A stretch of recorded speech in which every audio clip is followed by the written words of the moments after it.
बिस्मिल्लाहिर्रहमानिर्रहीम। अस्सलाम वालेकुम। कैसे हैं व्यूवर्स? उम्मीद करती हूँ बिल्कुल ठीक होंगे और फिट होंगे। आज मैं आपके लिए किचन और घर की ऐसी टिप्स लाई हूँ कि जिससे आपका बहुत सा काम आसान हो जाएगा और घंटों का काम मिनटों में तब्दील हो जाएगा। और कमेंट्स बॉक्स में मुझे ज़रूर बताइएगा आपको ये मेरी किचन हैक्स कैसी लगी और आप लोग खुश होकर दुआएं देंगे मुझे। तो चलिए बिना टाइम ज़ाय किए अपनी टिप नंबर 1 से स्टार्ट करते हैं। टिप नंबर 1 जो है ना मेरी, वो मोबाइल और चार्जर को लेकर है कि हम सबके घर में जब चार्जर होते हैं वो मौजूद होते हैं और उसके बाद टैब होता है। जब हम जल्दी में होते हैं बच्चों को कहते हैं कि आप लोग जाएं और जाकर ना इसको आप लोग इसे चार्जिंग पे लगा दें, लेकिन मसला ये होता है जब बच्चे इसे काफ़ी दफ़ा कोशिश करते हैं, कभी उल्टा कभी सीधा, तो चार्जर की जो सही जगह है वो नहीं लगा पाते और उसके बाद वो हमारी पिन टेढ़ी हो जाती है और ख़राब हो जाती है और हमें बाज़ार से न्यू लेनी पड़ती है। तो ये अच्छा खासा मसला बन जाता है। तो अगर बच्चों के अपने टैब हैं, फॉर एग्ज़ाम्पल, हम उनको यूज़ करने के लिए देते हैं तो वो भी काफ़ी दफ़ा उनसे गलत लग जाता है और बार बार उसको ट्राई करने से भी हमारे चार्जर की जो पिन है वो ख़राब हो जाती है और बच्चों की भी ख़राब हो जाती है और हमारी भी बाज़ औक़ात ख़राब हो जाती है। जल्दी में होते हैं काम करने के दौरान हम कभी ऐसे लगाने की कोशिश करते हैं तो वो भी ख़राब हो जाती है। तो आप ऐसा करें, आपके पास नेल पॉलिश तो सब घर में मौजूद होती है, आप चार्जर की पिन लें, उसके ऊपर जहाँ पर आप इसकी सही चार्जिंग वाली जगह है वहाँ पर आप एक डॉट लगा दें नेल पॉलिश की मदद से। तो अब ये हाईलाइट हो जाएगी और अब जब इसे पिन लगाएं, खुद लगाएं, बच्चों से कहें वो लगाने के लिए जाएं तो ये सही जगह पर लगेगी और बिल्कुल भी ख़राब नहीं होगी और आपको आपके बहुत बड़ा मसला इससे हल हो जाएगा और आप आंखें बंद करके इसको यूज़ कर सकते हैं।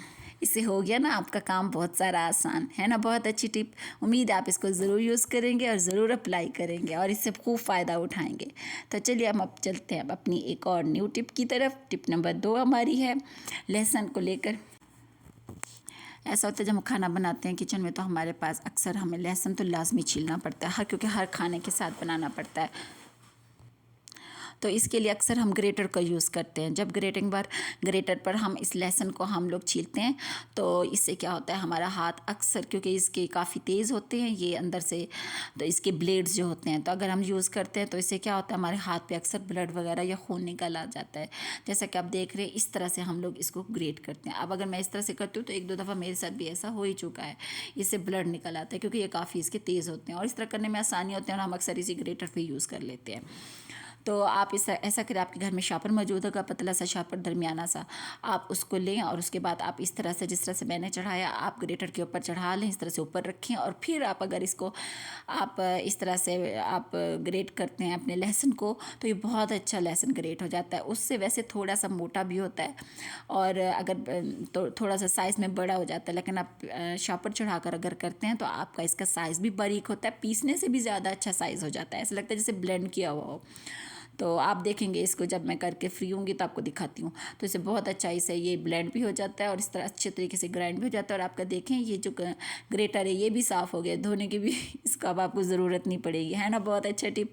और उसके बाद आप इस तरह से 2-3, क्योंकि 4-5 जोए करने होते हैं रोज़ाना, कोई ज़्यादा तो हमने करने नहीं होते खाना पकाने के लिए, तो इस तरह से 3-4 जोए करने होते हैं और इस तरह से आप करें और अपना काम आसान करें, अपने हाथों की भी हिफाजत करें, है ना? बहुत अच्छी टिप। चलते हैं हम अपनी एक और टिप की तरफ।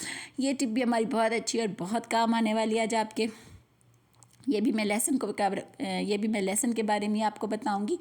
लहसुन जैसे हम खाना बनाते हैं तो अक्सर है तो सारा मिसाला हमें एकदम से ही बनाना पड़ता है और काफ़ी मुश्किल हो जाती है। तो अब मैं आपको इस टिप के थ्रू बताऊंगी, आपने आधा काम अपना आसान कर लेना है। तो आपके पास लहसुन होते हैं, 2-3 गट्ठे होते हैं या 4-5, आप पूरे महीने के लिए भी इसको इस तरह से स्टोर कर सकते हैं। आप 6 महीने का भी स्टोर करते हैं, कई महीनों तक आप इसको स्टोर कर सकते हैं इस तरीके से। तो सबसे पहले तो मैं सिरका डालूंगी, सबसे पहले आपने जो जार है उसको वॉश आउट करना है। मैं टिश्यू से साफ़ कर रही हूँ, आप किसी से भी साफ़ कर लें। फिर इसमें आप सिरका डाल लें। सिरका आपने एक्चुअली उतना ही डालना है जितने आपके लहसुन, ज़्यादा ना डालें, तो इस तरह से वो एक्स्ट्रा सा हो जाएगा। तो इसमें थोड़ा सा आप नमक डाल लें। ये सोल्यूशन मैंने इसका तैयार कर दिया लहसुन को स्टोर करने के लिए, क्योंकि इस तरह से अगर आप स्टोर करते हैं तो आपको जब ज़रूरत हो अपने लहसुन उठाएं, अपना मिसाला बनाएं और बहुत आसानी हो जाएगी इससे।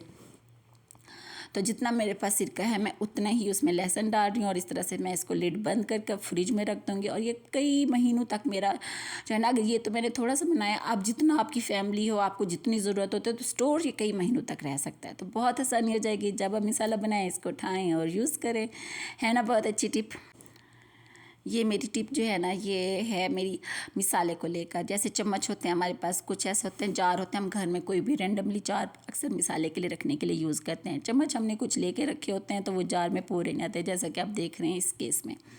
अब मैं लिड बंद करने की पूरी कोशिश कर रही हूँ, लेकिन ये लिड बंद नहीं हो रहा क्योंकि इसका चम्मच जो है ना वो बड़ा है। तो अब इसका बेहतरीन सोल्यूशन ये है कि हमारे घर में पोनियाँ मौजूद होती हैं, बच्चों के घर में पड़ी होती है, नो कॉस्ट है ये आपका सोल्यूशन। आप इस तरह से चम्मच को अपने पोनी लगा लें, रबड़ बैंड लगा दें अपने जार को, तो इस तरह से ये फिक्स हो जाएगा। तो आपका काम हो गया ना बहुत आसान। उसके बाद आप इसका ढक्कन बंद कर दें और उसके बाद जब आपको मिसाले की ज़रूरत हो और जब भी आप खाना बनाने लगें, आप इसी तरह से अपना मिसाला उठाएं और चम्मच बाहर आपका रबड़ बैंड में मौजूद होगा, आप उसमें से मिसाला निकालें और खाने में डालें और आसानी लाएं। छोटी छोटी सी क्यूट सी टिप्स हैं जो आपके बहुत काम आएंगी। और बहुत सारे जब हम ज़्यादा काम करने लगते हैं, ये छोटी छोटी टिप्स पहले से ऑर्गेनाइज हो, वेल मैनेज होते हैं, तो बहुत सारे काम हमारे आसान हो जाते हैं, हमारी किचन को भी बहुत ज़्यादा अच्छा ऑर्गेनाइज करने में मदद करती हैं। तो टिप नंबर 5 ये भी हमारी रबड़ बैंड को लेकर है। आज रबड़ बैंड की मदद से आपके बड़े काम होने वाले हैं। रबड़ बैंड हमारे सब घर में मौजूद होती है।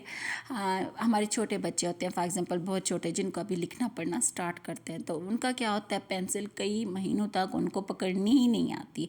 वो पकड़ नहीं पाते पेंसिल को क्योंकि उनको तरीका नहीं आता। अभी हम सिखा रहे होते हैं तो सालों लग जाते हैं उनको पेंसिल पकड़ने में, क्योंकि वो जाहिर सी बात है एज का तकाजा भी होता है और उम्र भी छोटी हो तो उनको समझ नहीं आती। बार बार समझा समझा के हमारे भी सर में दर्द भी पड़ जाता है। उम्मीद है आपके भी ऐसे ही होता होगा।